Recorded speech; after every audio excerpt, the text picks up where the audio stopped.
paz do Senhor Jesus Cristo esteja com todos vocês, amém? Hoje eu vou falar um pouco com vocês sobre a certeza da salvação. Vejamos o que está escrito no livro de João, capítulo 3, versículo 16 ao 18 e também no versículo 36. Porque Deus amou ao mundo de tal maneira que deu o seu Filho unigênito, para que todo o que nele crer não pereça, mas tenha vida eterna. Porquanto Deus enviou o seu Filho ao mundo, não para que julgasse o mundo, mas para que o mundo fosse salvo por ele. Quem nele crer não é julgado. O que não crê já está julgado, porquanto não crê no nome do unigênito Filho de Deus. Vejamos o versículo 36. Por isso, quem crer no Filho tem a vida eterna. O que, todavia, se mantém rebelde contra o Filho, não verá a vida, mas sobre ele permanece a ira de Deus. Em Efésios, capítulo 1, versículo 13, em quem também vós, depois que ouviste a palavra da verdade, o evangelho da vossa salvação, tendo nele também crido, foste selado com o Santo Espírito da promessa. Vejamos em Romanos, capítulo 8, versículo 14, 15 e 16.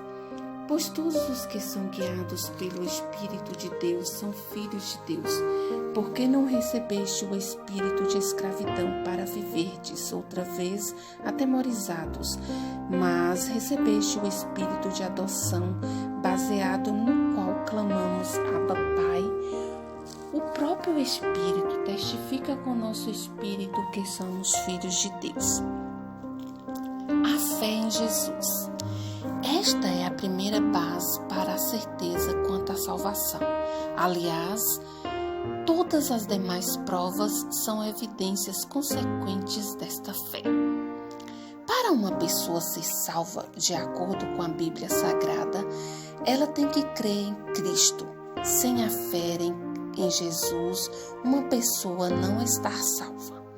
Sendo assim, uma pessoa descrente em Cristo não tem motivos para ter incertezas quanto à sua salvação. A resposta é simples: ela não está salva. Por outro lado, aquele que crê em Cristo pode ter a segurança da certeza de estar salvo.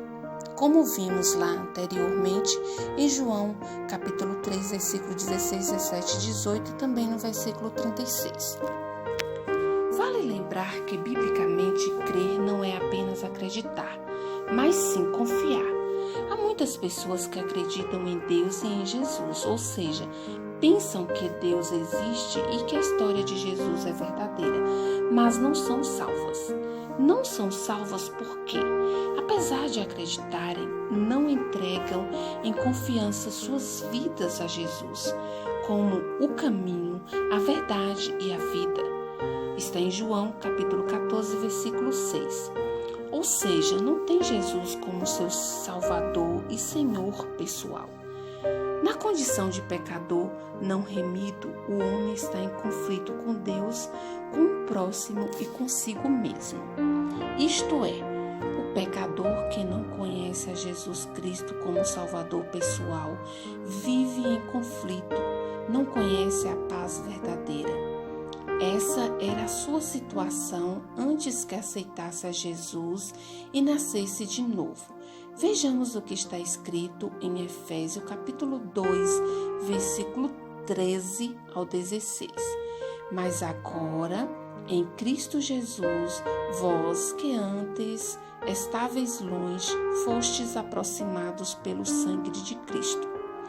Porque Ele é a nossa paz, a qual de ambos fez um, e tendo derribado a parede da separação que estava no meio, a inimizade, aboliu na sua carne a lei dos mandamentos na forma de ordenanças, para que dos dois criasse em si mesmo um novo homem, fazendo a paz, e reconciliasse ambos em um só corpo com Deus, por intermédio da cruz, destruindo por ele a inimizade. Agora você tem paz com Deus. Vejamos Em Romanos, no capítulo 5, versículo 1 e 2.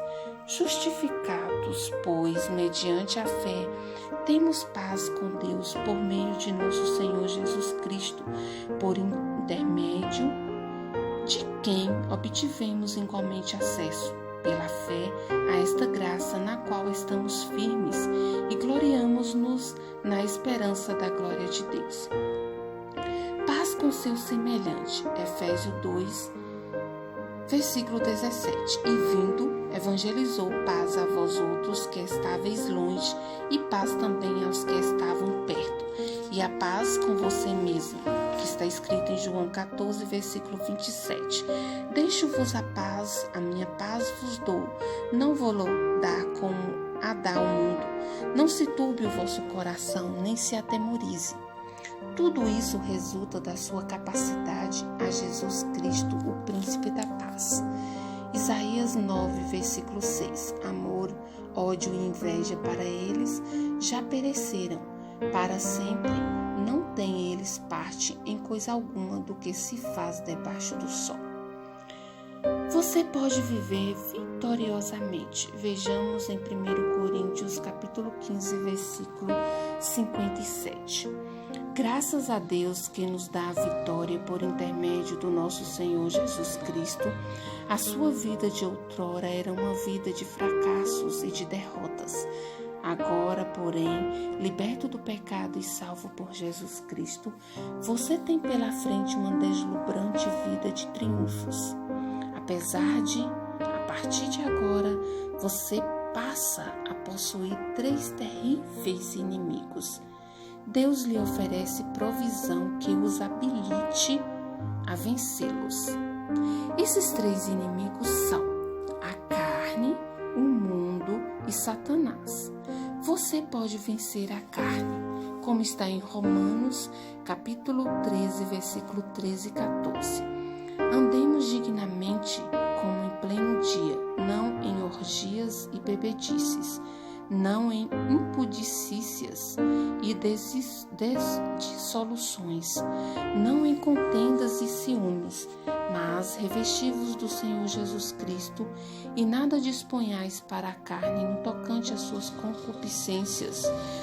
Você pode vencer o mundo, o que está escrito em 1 João, capítulo 5, versículo 4. Porque tudo que é nascido de Deus vence o mundo, e esta é a vitória que vence o mundo, a nossa fé. Você pode vencer a Satanás. Vejamos o que está escrito em 1 João, capítulo 5, versículo 18. Sabemos que todo aquele que é nascido de Deus não vive em pecado. Antes, aquele que nasceu de Deus o guarda, e o maligno não toca. Não se assuste diante da perda de algumas batalhas. Perder uma batalha não significa perder a guerra. Certamente que você perderá alguma das suas batalhas, mas o triunfo final será seu. Segundo a Bíblia, ao apagar as luzes desta vida, bem como ao brilhar das eternidade, você será levado a dizer de forma triunfal: tragada foi a morte na vitória. Onde está, ó morte, o teu aguilhão? Onde está, ó inferno, a tua vitória? Isso está no livro de 1 Coríntios, capítulo 15, versículos 54 e 55. A sua relação anterior com Deus era a base de criatura e criador, réu e juiz. Agora é diferente. Você é filho de Deus e é herdeiro dele e co-herdeiro de Jesus Cristo. Nesta condição, o seu vínculo familiar com Deus vem torná-lo infinitamente mais digno e mais honrado que o principal dos herdeiros da maior fortuna deste mundo. Repouse no privilégio de ser filho amado de Deus. Filho de Deus. Vejamos em Romanos 8, versículo 14 ao 17, que está escrito: pois todos os que são guiados pelo Espírito de Deus são filhos de Deus. Porque não recebeste o espírito de escravidão para viverdes outra vez atemorizados, mas recebeste o Espírito de adoção, baseados no qual clamamos Abba Pai. O próprio Espírito testifica com o nosso espírito que somos filhos de Deus. Ora, se somos filhos, somos também herdeiros, herdeiros de Deus e co-herdeiros com Cristo. Se com Ele sofremos, também com Ele seremos glorificados. Os seus pecados foram perdoados. A Bíblia apresenta a sua vida de outrora como uma vida de escravidão ao pecado, mas diz também que você agora é servo da justiça divina. Vejamos em Romanos, capítulo 6, versículo 17 e 18. Mas, graças a Deus, porque outrora, escravos do pecado, contudo, viestes a obedecer de coração à forma de doutrina a que fostes entregues, e uma vez libertados do pecado, fostes feitos servos da justiça. Agora você é uma nova criatura em Cristo. 2 Coríntios, capítulo 5, versículo 17. E assim, se alguém está em Cristo, é nova criatura. As coisas antigas já passaram, eis que se fizeram novas. O velho e o antigo tem a ver com a vida de outrora, ou seja, a vida que você tinha até o instante em que você se decidiu por aceitar Jesus Cristo como seu Salvador, único e pessoal. Nova criatura, ou aquilo que se fez novo, diz respeito à vida que você passou a viver desde aí. 1 Pedro, capítulo 1, versículo 3, está escrito: Bendito Deus e Pai de nosso Senhor Jesus Cristo, que, segundo a sua muita misericórdia, nos regenerou para uma viva esperança, mediante a ressurreição de Jesus Cristo dentre os mortos. Vejamos também em 1 Pedro, capítulo 1, versículo 23. Pois fostes regenerados não de semente corruptível, mas de incorruptível, mediante a palavra de Deus, ao qual vive e é permanente. Frutos de arrependimento. Uma pessoa verdadeiramente salva, que crê em Cristo, de acordo com a Bíblia, manifestará em sua vida frutos de arrependimento. Arrependimento, no contexto bíblico, significa mudança de atitude. Não é só sinônimo de tristeza ou de repugnância. Não é só sinônimo de conversão, pois Pedro falou ao povo: arrependei-vos, pois, e convertei-vos para serem cancelados os vossos pecados. Isso está escrito em Atos, capítulo 3, versículo 19. O arrependimento é sinônimo de atitude contra o pecado.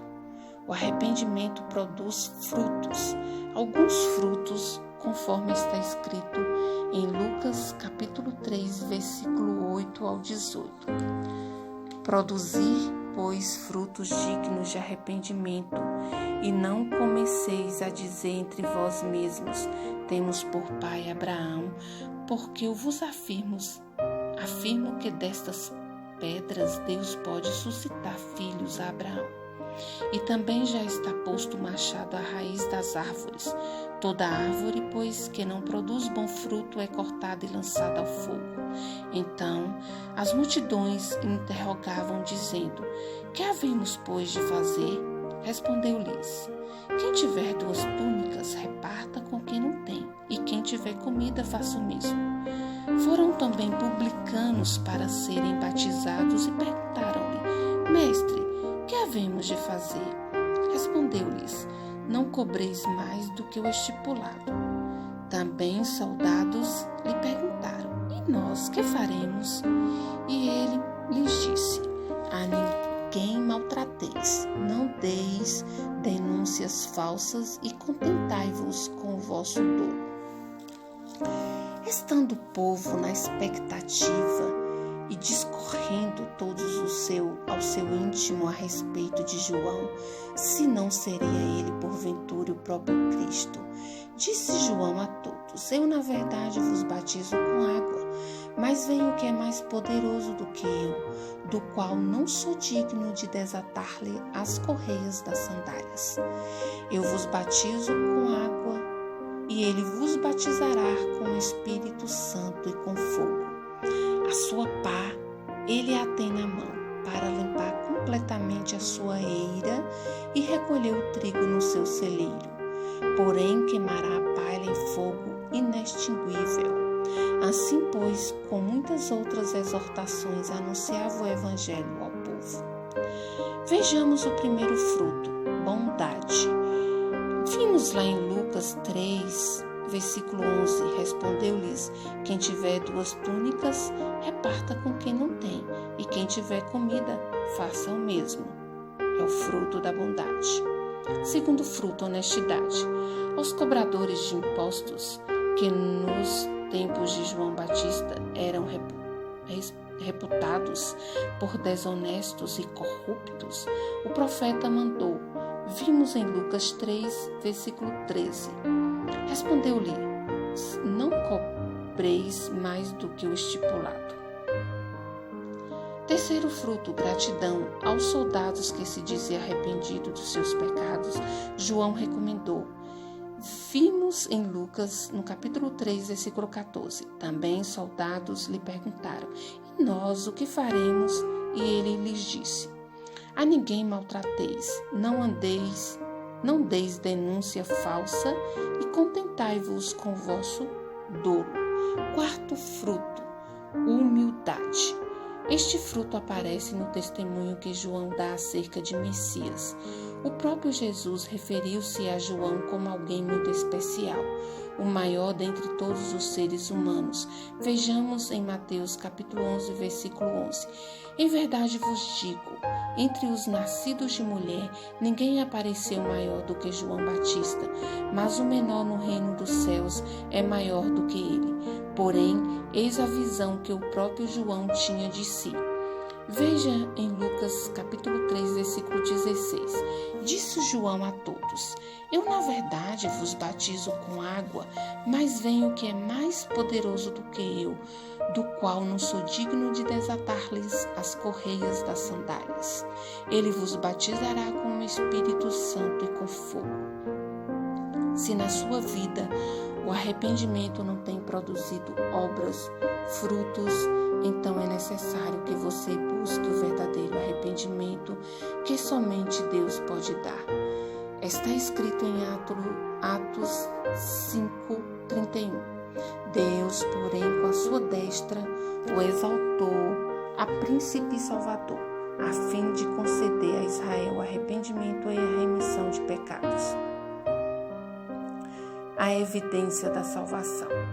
A evidência de que uma pessoa foi salva e é a presença e o testemunho do Espírito Santo. 1 João, capítulo 4, versículo 13. Nisto conhecemos que permanecemos nele e ele em nós, em que nos deu do seu Espírito.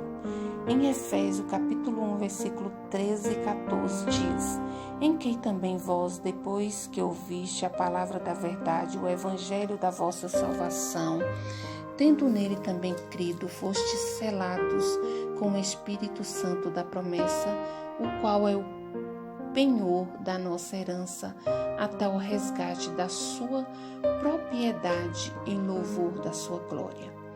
Todos aqueles que foram salvos receberam o Espírito Santo, o qual é a garantia desta salvação. Confirmando essa ideia em 1 Coríntios capítulo 3, versículo 16 e 17.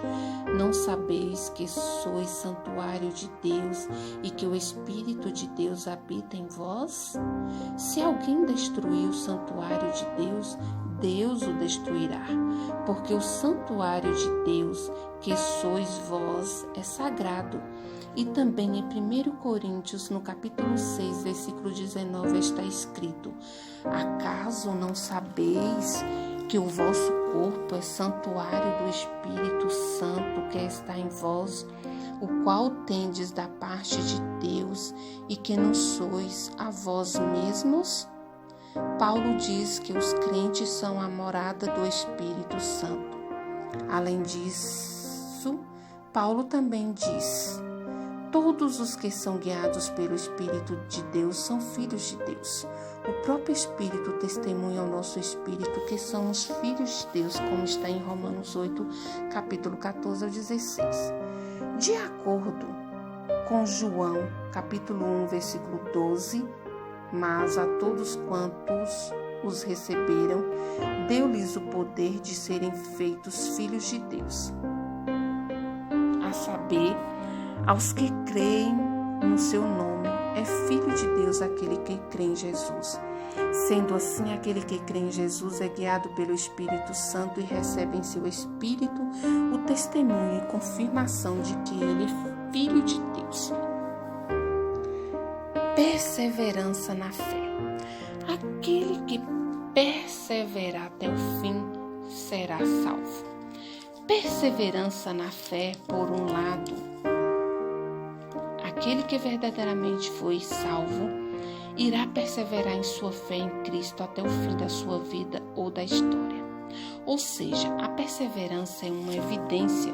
Por outro lado, aquele que perseverar até o fim de sua vida ou da história será salvo. Ou seja, a perseverança é uma exigência.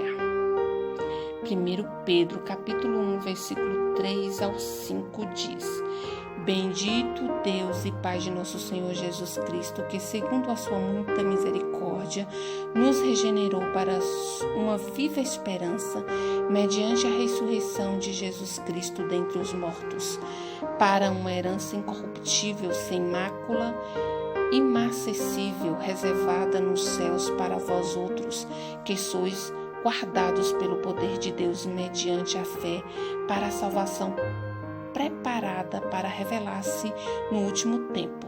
O que esse texto explicitamente diz é que aquele que crê em Cristo pode ter a segurança da certeza de que está salvo e de que nada nem ninguém poderá mudar isso. O próprio Deus se encarregou de guardá-lo. Quanto a isso, Paulo também diz em Romanos 8, no versículo 35, 38 e 39: Quem nos separará do amor de Cristo? Será a tribulação, ou angústia, ou perseguição, ou fome, ou nudez, ou perigo, ou espada? Versículo 38: Porque eu estou bem certo de que nem a morte, nem a vida, nem os anjos, nem os principados, nem as coisas do presente, nem do porvir, nem os poderes, nem a altura, nem a profundidade, nem qualquer outra criatura poderá separar-nos do amor de Deus que está em Cristo Jesus, nosso Senhor. Por 2 vezes Jesus diz que aquele que perseverar até o fim será salvo. Isso está escrito em Mateus capítulo 10, versículo 22 e também em Mateus no capítulo 24, versículo 13. A Bíblia também diz em João capítulo 8, versículo 31 e 32. Disse, pois, Jesus aos judeus que haviam crido nele: Se vós permanecerdes na minha palavra, sois verdadeiramente meus discípulos e conhecereis a verdade vos libertará. Em Hebreus capítulo 3, versículo 14 diz ainda mais: Pois passamos a ser participantes de Cristo, desde que de fato nos apeguemos até o fim à confiança que tivemos no princípio. Como explicar, entretanto, a situação de uma pessoa que, após participar da igreja durante um tempo, se afasta, não perseverando na fé? Vejamos o que está em Mateus, capítulo 13, versículo do 1 ao 23. Naquele mesmo dia, Jesus saiu de casa, foi para a beira do lago da Galileia, sentou-se ali e começou a ensinar. A multidão que se ajuntou em volta dele era tão grande que ele entrou num barco e sentou-se. O povo ficou em pé na praia. Jesus usou parábolas para ensinar muitas coisas. Ele diz: escutem. Certo homem saiu para semear. Quando estava espalhando as sementes, algumas caíram na beira do caminho e os espinhos comeram tudo. Outra parte das sementes caíram no lugar onde havia muitas pedras e pouca terra. As sementes brotaram logo porque a terra não era funda, mas quando o sol apareceu, queimou as plantas e elas secaram porque não tinha raízes. Outras sementes caíram no meio de espinhos que cresceram e sufocaram as plantas.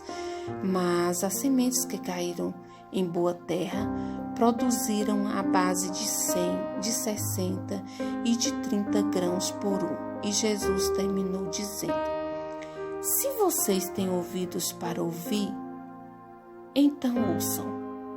Então os discípulos chegaram perto de Jesus e perguntaram: por que é que o Senhor usa parábolas para falar com essas pessoas? Jesus respondeu: a vocês Deus mostra os segredos do reino do céu, mas a elas não. Pois quem tem receberá mais, para que tenha mais ainda. Mas quem não tem, até o pouco que tem lhe será tirado. E é por isso que eu uso parábolas para falar com essas pessoas, porque elas olham e não enxergam, escutam e não ouvem, nem entendem. E assim aconteceu com essas pessoas o que diz o profeta Isaías: vocês ouvirão, mas não entenderão, olharão, mas não enxergarão nada, pois a mente deste povo está fechada. Eles tamparam os ouvidos e fecharam os olhos. Se eles não tivessem feito isso, os seus olhos poderiam ver e os seus ouvidos poderiam ouvir. A sua mente poderia entender e eles voltariam para mim e eu os curaria, disse Deus. Jesus continuou dizendo: mas vocês, como são felizes, pois os seus olhos veem e os seus ouvidos ouvem. Eu afirmo a vocês que isto é verdade. Muitos profetas e muitas outras pessoas do povo de Deus gostariam de ver o que vocês estão vendo, mas não puderam, e gostaria de ouvir o que vocês estão ouvindo, mas não ouviram. Então, escutem e aprendam o que a parábola do semeador quer dizer. As pessoas que ouvem a mensagem do reino, mas não entendem, são como as sementes que foram semeadas na beira do caminho. O maligno vem e tira o que foi semeado no coração delas. As sementes que foram semeadas onde havia muitas pedras são as pessoas que ouvem a mensagem e a aceitam logo com alegria, mas duram pouco porque não têm raiz. E quando, por causa da mensagem, chegam os sofrimentos e as perseguições, elas logo abandonam a sua fé. Outras pessoas são parecidas com as sementes que foram semeadas no meio dos espinhos. Elas ouvem a mensagem, mas as preocupações deste mundo e as ilusões das riquezas sufocam a mensagem e essas pessoas não produzem frutos. E as sementes que foram semeadas em terra boa são aquelas pessoas que ouvem e entendem a mensagem e produzem uma grande colheita, umas 100, outras 60 e ainda outras 30 vezes mais do que foi semeado. Glória a Deus. A parábola do semeador nos dá uma pista de respostas. Nessa parábola são apresentadas 4 tipos de solos que, na verdade, representam 4 tipos de pessoas. O primeiro tipo de solo é o solo à beira do caminho. A palavra semeada à beira do caminho conta sobre alguém que, ao mesmo tempo que estava sendo semeado, vieram as aves e comeram a semente. O segundo e o terceiro solo representam pessoas que ouvem a palavra e a recebem, entretanto permanece por pouco tempo abandonando a palavra. A segunda por causa de tribulações e perseguições, e a terceira por causa das preocupações desta vida e do engano das riquezas. O quarto tipo de solo é o solo bom, a semente que cai no que é descrito como terra boa, e é o que ouve, compreende e dá fruto 100, 60 e 30 frutos. Amém? No próximo capítulo eu vou estar orando por vocês. Se você ainda não se inscreveu no canal, se inscreva.